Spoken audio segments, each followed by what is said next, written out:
When we think back on our childhoods, many of us in the 45 plus crowd realize something important. We didn't learn our morality from philosophy books or political speeches. We learned it from comic books, Saturday morning TV, the heroes, and yes, even the villains who filled our screens. They taught us so much.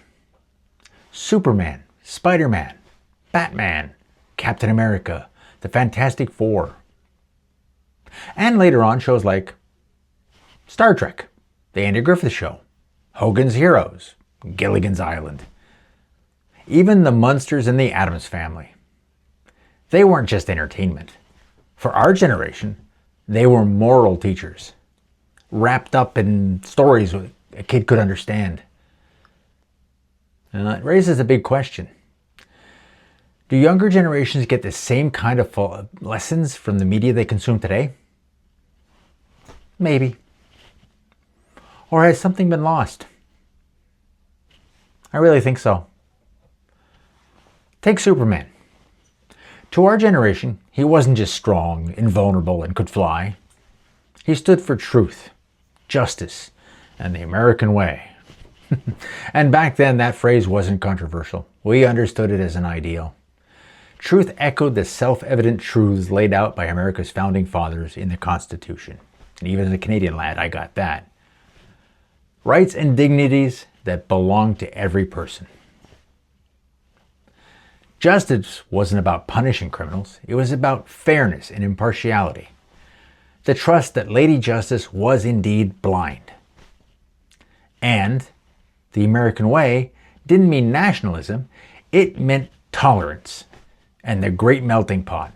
E pluribus unum, out of many one. It meant through hard work and diligence, you could achieve almost anything. As the old saying goes, even being the president. Batman showed us that even pain and trauma could be channeled into protecting others. Spider-Man gave us that unforgettable line, with great power comes great responsibility. For a lot of us, that became a guiding principle. And Captain America? He was that scrawny kid who stood up to bullies, who wouldn't stop until he managed to get into the army so he could do his bit. The one who could say, I can do this all day, that taught us that doing the right thing isn't easy, but it matters. And of course, Star Trek. It didn't just give us phasers and warp drives. Those are pretty cool. It gave us a vision of the future where diversity, tolerance, and cooperation were normal. At the core of Trek was the Vulcan philosophy of IDIC, infinite diversity in infinite combinations, IDIC. That was radical in the 1960s, and it's still radical today. It wasn't all capes and spaceships. Some of the clearest moral lessons we got as kids came wrapped in comedy, quirkiness, or even satire. Take the Munsters and the Addams Family. On the surface, they were spooky parodies of traditional families. But the joke was never that they were evil. The joke was that they thought they were perfectly normal, while everyone else around them seemed, well, a little odd. And in a way, they were right. Their families were built on love, loyalty, and acceptance. And here's the truth that those shows hinted at. There's no such thing as a normal family. Every family is quirky in its own way. The Munsters and the Addams Family gave us permission to see that, to accept it, not only the quirks in other families, but also the weirdness in our own. They reminded us that what matters most isn't conformity, but love and acceptance. Then you had Hogan's Heroes. It never showed the true horror of World War II, but it did something else important. It revealed the banality of evil in an authoritarian state. The bumbling Colonel Klink and Sergeant Schultz weren't monsters. They were weak, scared, and confused men who knew deep down what was right, but were too afraid to act on it. As kids, we understood the message. Evil flourishes not only because of fanatics like General Burkhalter, but because of ordinary people who stay silent. And we also understood the missed opportunity. If only Colonel Klink and Sergeant Schultz had found the courage to stand up, to help Hogan, then they could have made the good even greater. Then there was MASH. On the surface, it was a comedy about a mobile army surgical hospital during the Korean War. But beneath the laughs, it carried some of the sharpest moral lessons of all.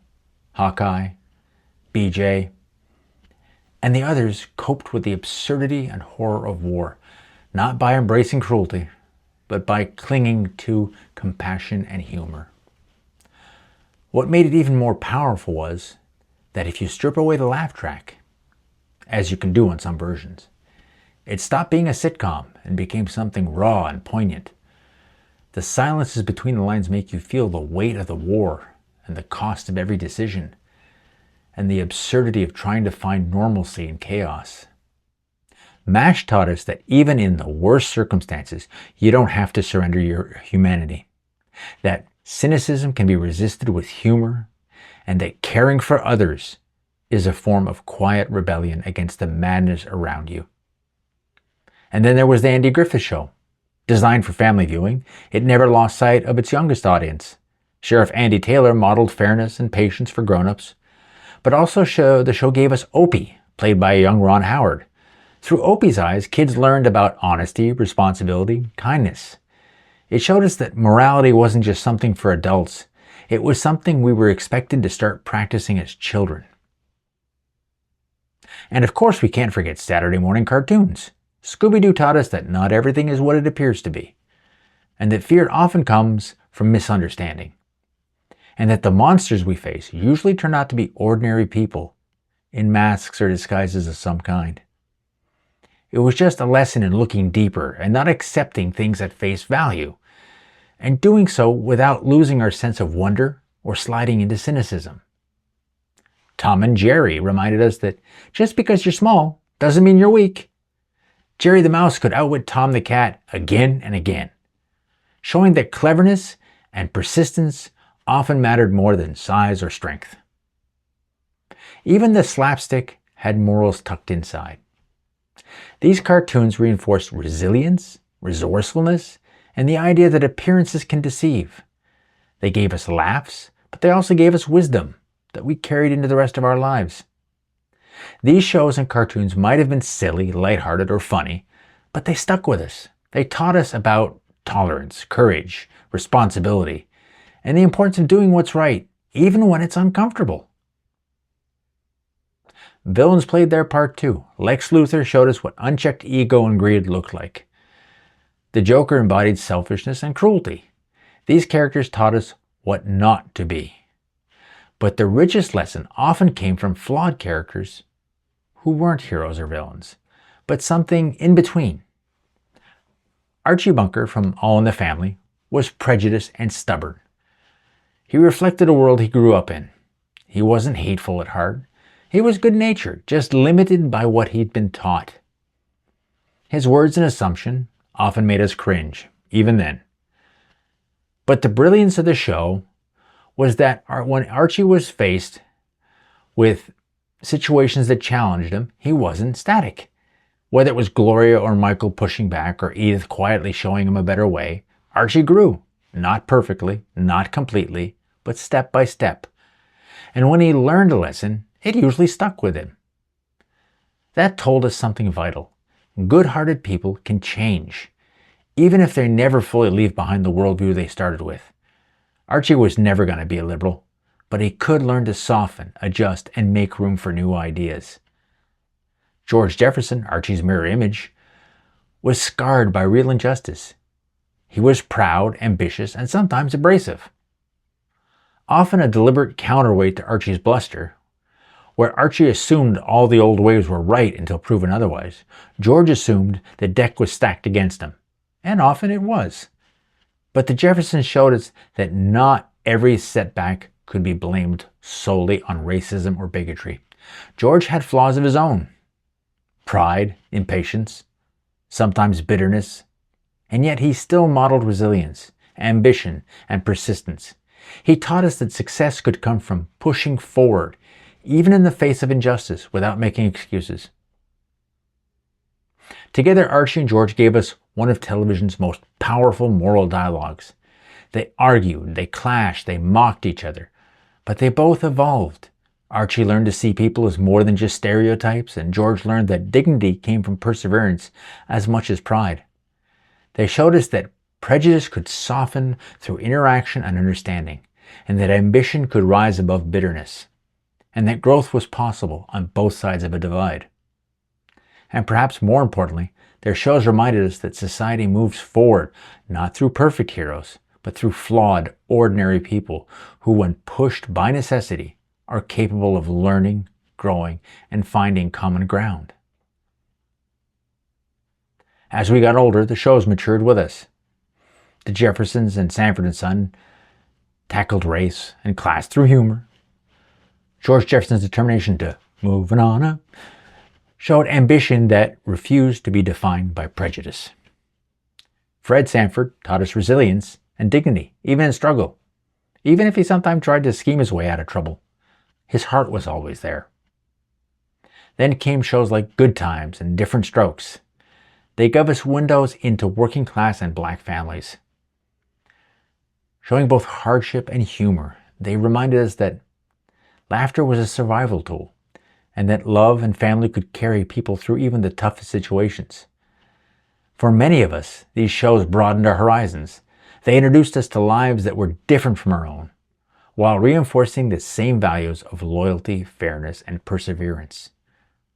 The $6 Million Man gave us more than cool special effects. It was about sacrifice, about rebuilding after tragedy, and about using newfound strength to serve others. We can rebuild him. We have the technology. It wasn't just science fiction. It was a metaphor for resilience and responsibility. And its companion, the Bionic Woman, carried the same message, but also showed girls and young women that strength and heroism weren't just male traits. Jamie Summers modeled compassion and bravery every bit as much as Steve Austin. And then there was Wonder Woman. For many, it was campy fun. But looking back, it was also one of the first mainstream shows to put a strong, principled female hero front and center. Diana Prince wasn't just a symbol of truth and justice. She embodied the idea that women could be protectors and leaders without sacrificing compassion. Even something as goofy as Get Smart carried lessons. Maxwell Smart's bumbling showed us the absurdity of blind obedience and bureaucracy.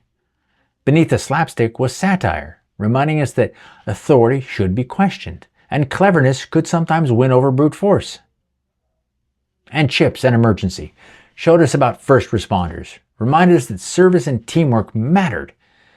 They weren't about superheroes, but about ordinary men and women who chose to protect and help others. That normalized the idea of being a hero wasn't just about capes. It was about showing up for your community.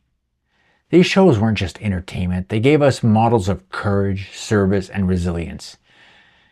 And humor in the face of absurdity. They were teaching us how to live. Now, back in our day, there were fewer shows, and that meant fewer cultural teachers. And because of that, the lessons stuck. Today, kids have endless options. The messages are scattered, and too often, satire has been replaced with cynicism. And the heroes are written so morally gray they're hard to admire.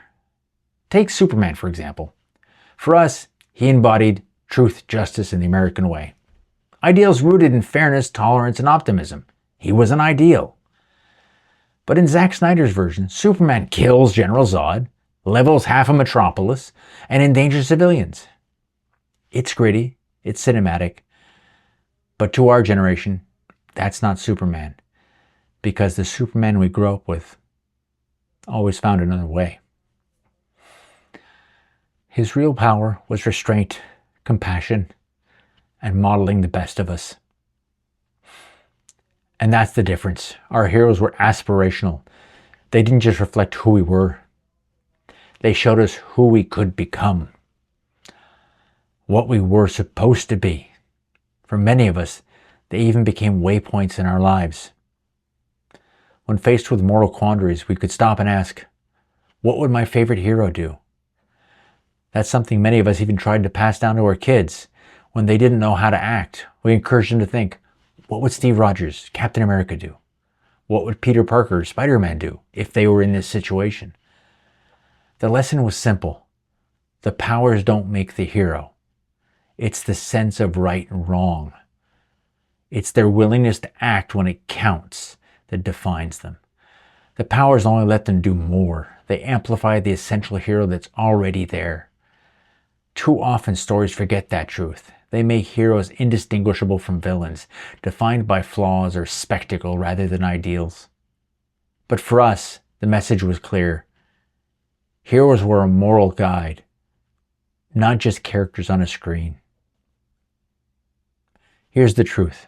Those of us who are 45 and older are often told we're outdated, irrelevant, maybe even harmful to modern progress. But we're not. The ideals we were raised on, fairness, tolerance, responsibility, compassion, are the same ideals younger generations are fighting for today. The difference is that sometimes those ideals have been pushed so far they risk becoming divisive or even utopian in ways that don't work in practice. The roots, though, they were shared. In our youth, liberals and conservatives agreed on them. Political fights weren't about whether truth or justice mattered. They were about tax policy and budgets and methods. We disagreed about the path, but not about the destination. That's why the values from our media, shared ideals, responsibility, restraint, optimism, growth, service, are still more beneficial for our Western society than the ambiguity and cynicism that dominate today. Modern values can help expose blind spots, but they can't replace the foundation without risking fragmentation. And here's the lesson that many of us tried to pass on to our kids. Lasting change takes time. Permanent change happens slowly after much debate, reflection, and broad acceptance. That's what makes it durable. Quick change, driven by passion or the whims of the masses, often collapses just as fast or sparks backlash that undoes the progress. That's why we should encourage younger generations to maybe revisit these old shows, not to excuse the past, but to understand it, to see how progress really happens, slowly, painfully, but surely. To see that Archie and George and Kirk and Spock and Superman and Captain America all nudged society forward. But when we look with fresh eyes, we see the truth. The world today isn't just as bad as it ever was. It's better than it was 50 years ago. Not perfect, but better. And denying that progress erases the sacrifices of those who fought for every inch of improvement. So no, we're not outdated. We're the bridge between where society was and where it's going. For our generation, our compass was shaped by Superman, Spock, Andy Griffith, Herman Munster, Archie Bunker, George Jefferson, and yes, even Scooby-Doo, Jerry the Mouse, and the Doctors of MASH. They helped raise us. So let me ask you, who were your moral teachers growing up? And do you think kids today are getting those same lessons? Or are they missing something? Let's talk about it in the comments. And until next time, let's keep kicking it, keep learning, keep growing, and keep moving forward one step at a time.